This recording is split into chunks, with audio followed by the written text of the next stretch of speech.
Assalamualaikum, selamat malam teman-teman.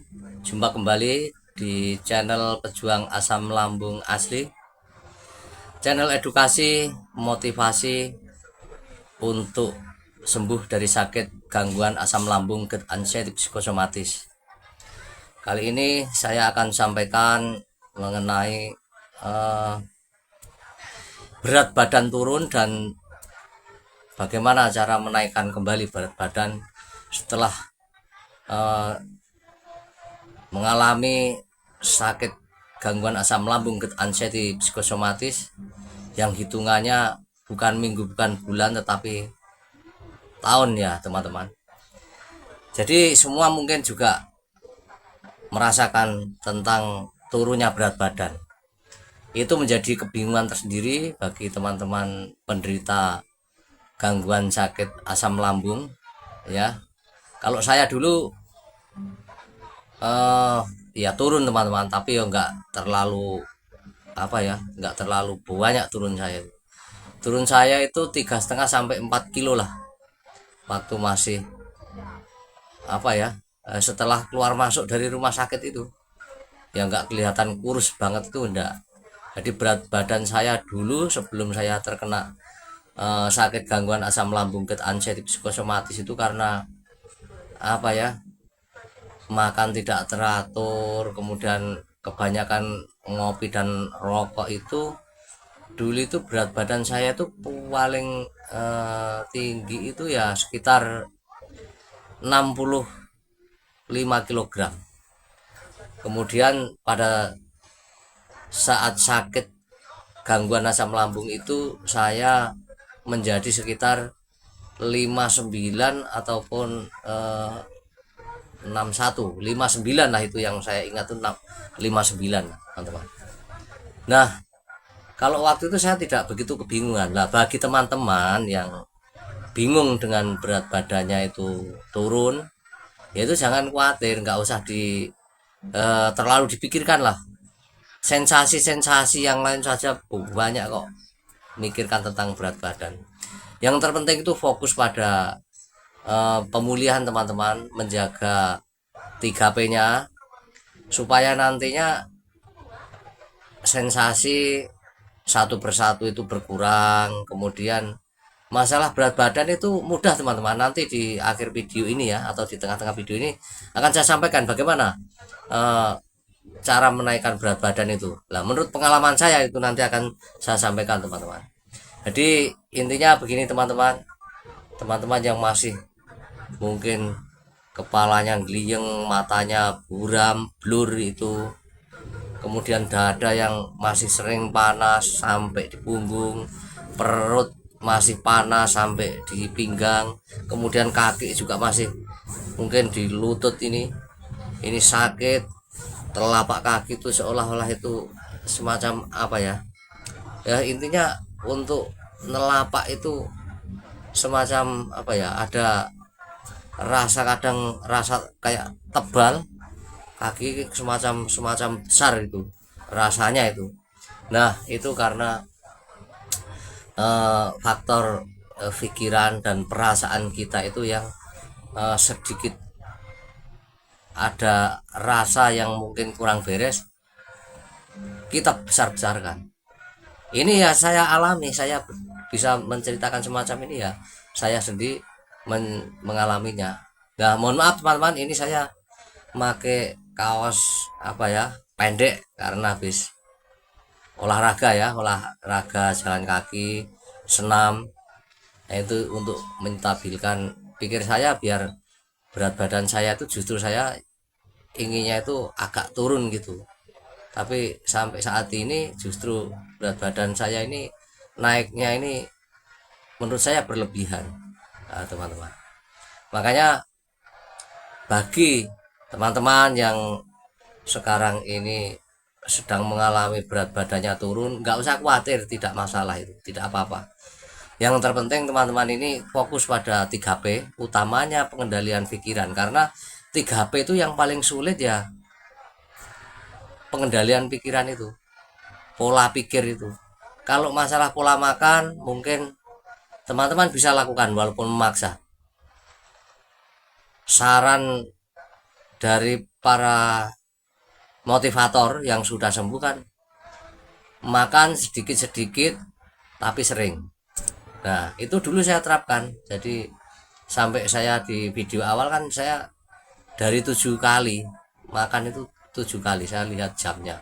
Saya kira-kira sendiri. Soalnya apa? Habis makan tuh jarak beberapa menit itu sudah perasaan sudah perut itu sudah seperti kosong lagi.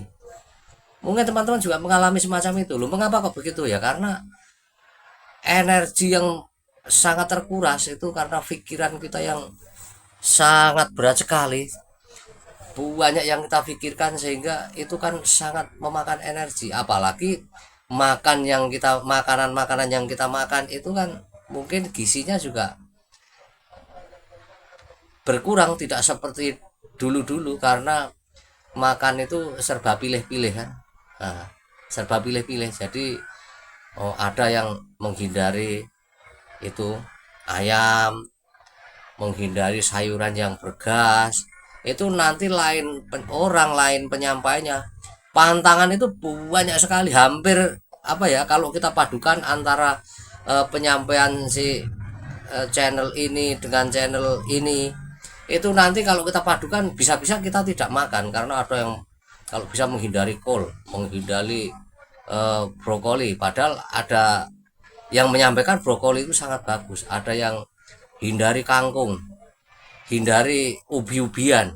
Nah, dulu sewaktu saya masih sakit-sakitnya itu teman-teman, justru makan itu juga saya ini di sela-sela saya tidak makan juga ngemil saya justru ubi-ubian, ada singkong, ada semacam ini ya, kalau tempat saya eh, bilangnya itu mbote itu, kalau di daerah Gunung Kidul itu entek garbu. Nah, bukan kimpul tapi entek garbu. Nah, itu makan semacam itu lah. Itu ada channel dari konten-konten yang lain tentang pembahasan asam lambung itu ada, kalau bisa itu dihindari lah.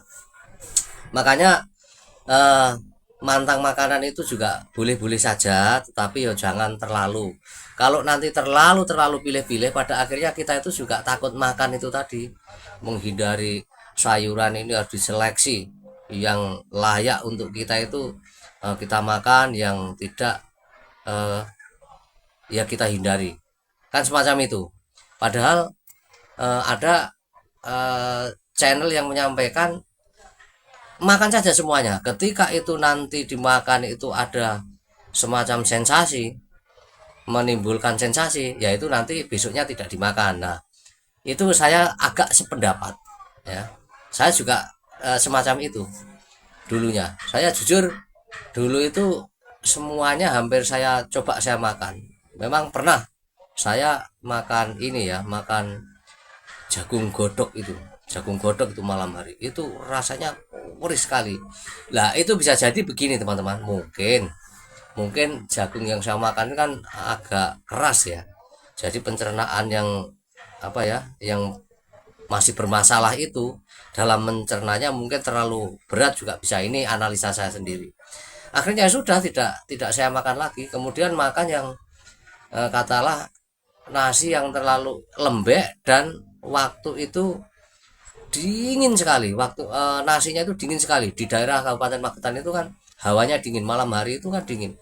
Sewaktu saya makan, saya telan sampai di perut itu nyes gitu, perih rasanya. Nah, ternyata makanya itu harus yang hangat, tidak panas ya tapi hangat lah, itu ke perut itu enak teman-teman. Itu faktor makan makanan tadi ya. Sambil kita berbicara tentang berat badan yang turun dan bagaimana cara menaikkan kembali berat badan, kita hubungannya kan memang dengan makanan. Jadi mau tidak mau saya harus menyampaikannya ya, saya harus menyampaikannya. Jadi kaitannya pula biar tidak terlalu turunnya itu sangat jauh berat badan kita, yaitu tadi menghindari makanan atau mantang makanan itu ya jangan terlalu lah, dicoba saja. Kalau nanti emang itu menimbulkan sensasi ya cukup diberhentikan.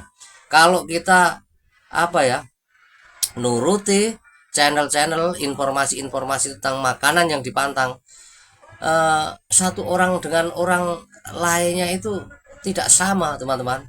Mungkin saya makan jagung tadi yang saya sampaikan, oh kok rasanya perih. Lah mungkin bagi teman-teman untuk memakan jagung yang saya sampaikan tadi bisa saja tidak ada sensasi. Nah, bisa jadi semacam itu.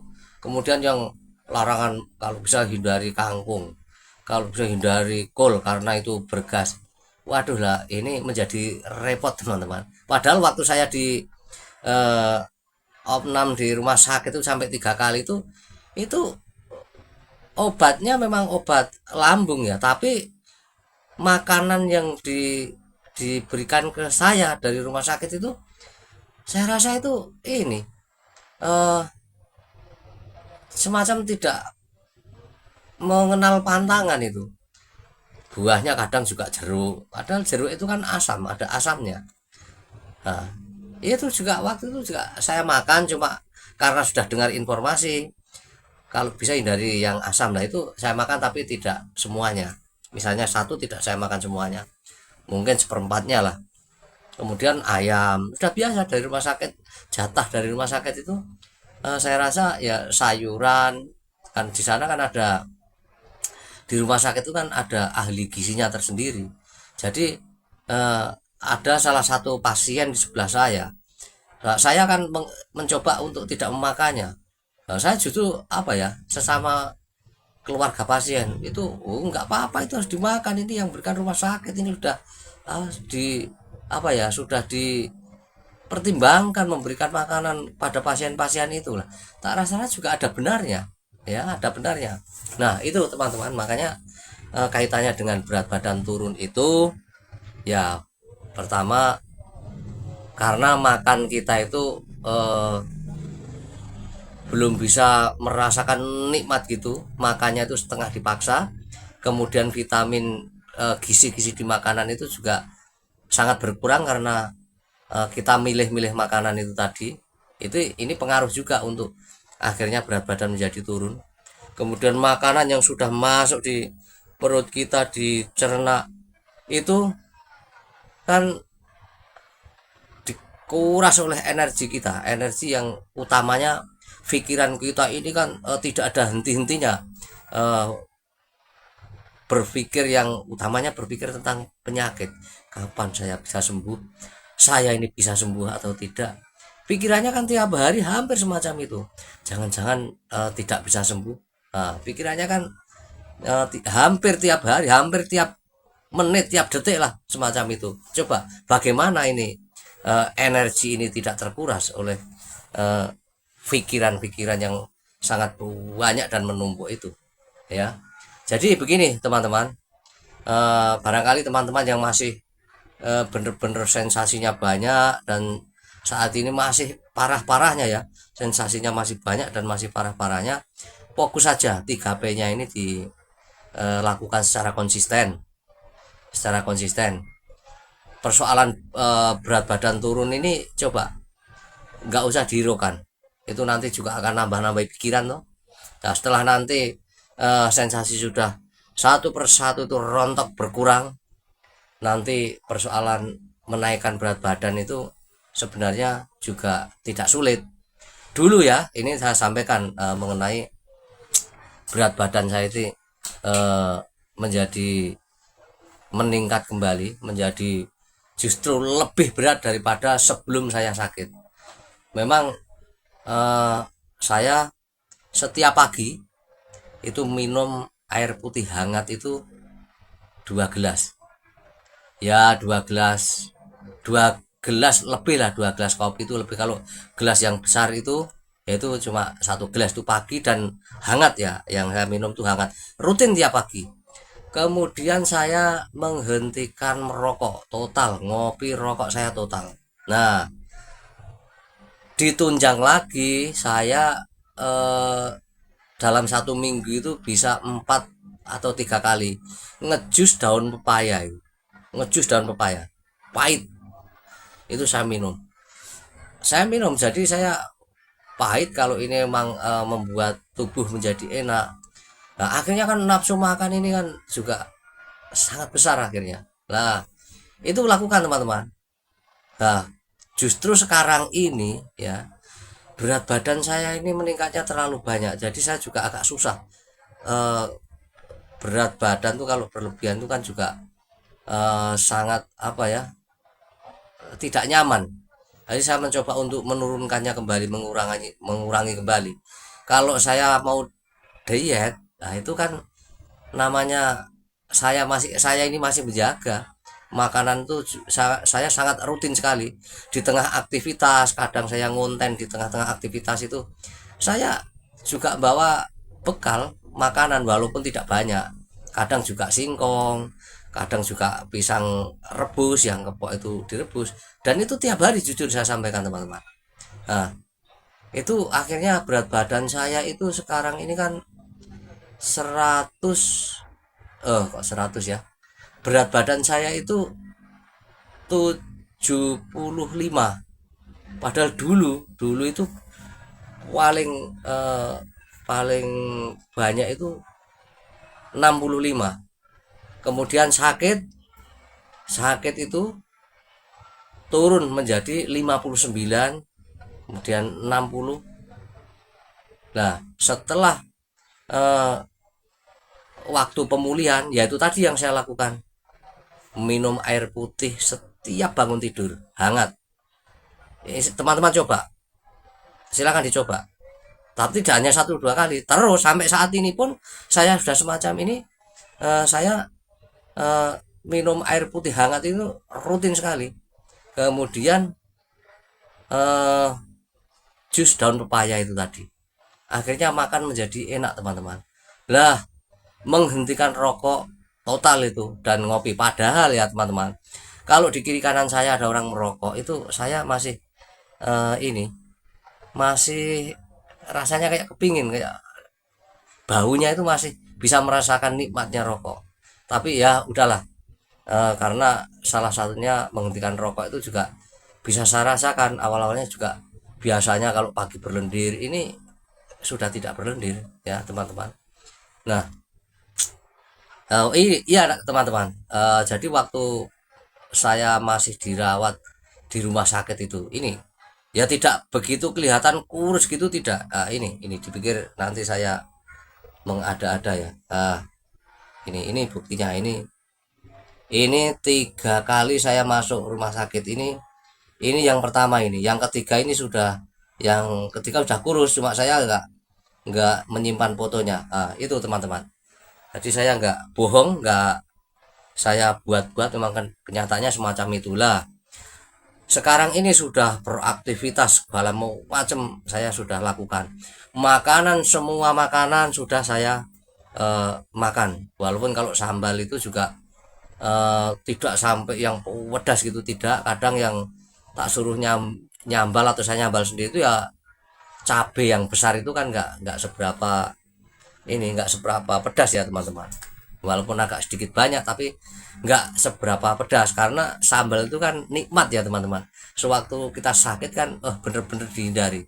Nah, sekarang ini saya makan sambal itu walaupun banyak, tapi cabenya yang cabai besar itu saya banyakin, bawang putihnya itu teman-teman. Nah, ini jadi sekarang ini saya bener-bener gemuk teman-teman.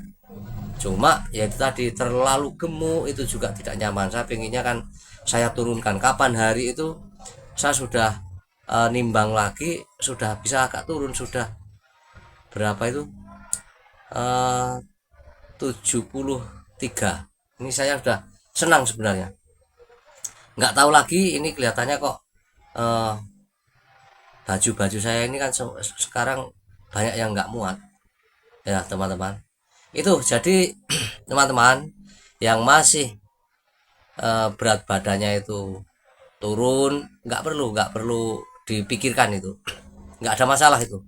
Yang penting teman-teman terus berusaha untuk memperbaiki lambungnya, memperbaiki asam lambungnya melalui 3P, utamanya yang pikirannya itu benar-benar dikendalikan, dikelola, karena itu adalah kunci, sangat menjadi kunci.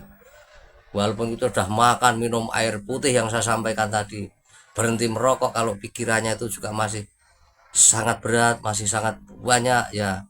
Untuk meningkatkan berat badan ini menjadi naik kembali mungkin juga ada agak sulit ya. Tapi itu bisa, semuanya bisa, jangan khawatir teman-teman, karena pada intinya sakit kita, sakit gangguan asam lambung, GERD, anxiety psikosomatis itu kan yang mendominasi adalah pikiran. Jadi itu ya teman-teman, mengenai berat badan yang turun sekaligus untuk mengembalikan atau eh, biar bisa naik kembali, itu yang pernah saya lakukan, yang pernah saya alami teman-teman. Barangkali ini ya teman-teman, sekali lagi saya selalu berpesan teman-teman harus bersabar, yang masih eh, parah-parahnya, yang sudah dalam pemulihan ya semudah-mudahan lah segera mendapatkan sembuh total. Kalaupun sensasi 1, 2, 3 masih muncul di badan kita, ya nggak apa-apa, nggak masalah. Artinya tetap mencoba, satu saat semua itu akan hilang. Walaupun saya bisa ngomong semacam ini, sensasi itu masih sering datang, dan saya mencoba ini menyadarkan diri dan tidak terlalu menghiraukannya. Kalau kita disibukkan ngurusin sensasi itu, ya nanti kita juga malah akan kerepotan sendiri, karena yang kita pikirkan kan masih banyak ya, ya mikir ekonomi, mikir keluarga, mikir masa depan anak-anak kan gitu. Kalau yang masih belum punya uh, istri atau suami kan memikirkan ke depan bagaimana menuju ke berumah tangga kan, semacam itu. Jadi ini teman-teman, saya ingin selalu berbagi, menolong teman-teman yang masih, khususnya yang masih menderita, dan umumnya ya kalau saya bisa memberikan sesuatu yang lebih di luar pengalaman ini, sebenarnya saya juga pengen melakukan teman-teman. Nah kalau teman-teman mampu, teman-teman bisa tolong menolong, berbagi, itu sangat baik sekali, dan itulah yang disukai oleh Tuhan. Itu sebenarnya kita ringan tangan juga, kita murah murah hati, dermawan. Kalau emang ada, itulah yang disukai Tuhan sebenarnya ya. Itu teman-teman, barangkali video ini saya cukupkan sampai di situ dulu. Apabila ada kata-kata yang mungkin salah atau tumpang tindih, kiranya mohon dimaklumi ya teman-teman. Dan saya selalu berdoa mudah-mudahan teman-teman dan saya juga selalu diberikan kesehatan, panjang umur. Teman-teman yang masih banyak sensasi dan masih parah, saya doakan segera bangkit, kemudian eh, melakukan kegiatan-kegiatan yang sekiranya menyenangkan sehingga sensasi hilang satu persatu, biar segera pulih, sembuh total. Itu doa-doa saya untuk teman-temanku semuanya dimanapun kalian berada. Dan saya juga selalu membuka diri, membuka tangan, yang mau sharing, bertanya, saya persilahkan melalui kolom komentar. Nanti kalau saya sempat lihat, saya akan jawab di kolom komentar pula. Kalau pengen sharing secara langsung, ya di video awal saya sudah sampaikan, kalau pas sama-sama punya waktu yang luang, kalau pas ada di Sidoarjo, teman-teman yang sakit di wilayah Sidoarjo dan sekitarnya bisa bertatap muka dengan saya, yang di Magetan dan sekitarnya bisa bertemu saya. Tapi itu tadi waktunya pas, kebetulan sama-sama ruangnya. Di Gunung Kidul Yogyakarta juga bisa kalau pas saya ada di sana. Itu ya teman-teman, kurang lebihnya saya mohon maaf, durasinya sudah hampir 25 menit. Saya cukupkan itu dulu video saya. Tolong ya, yang berkenan di subscribe, like, syukur-syukur dibagikan ya, supaya video ini bisa menyebar kemana-mana. Mungkin tetangga teman-teman yang sakit, mungkin saudara teman-teman yang sakit, atau family, atau siapapun, kalau video ini dibagikan nantinya bisa diketahui, dan video ini harapan saya bisa menjadikan jalan kesembuhan bagi teman-temanku yang menderita sakit gangguan asam lambung GERD anxiety psikosomatis. Begitu teman-teman, kurang lebihnya sekali lagi saya mohon maaf. Saya akhiri, wassalamualaikum warahmatullahi wabarakatuh.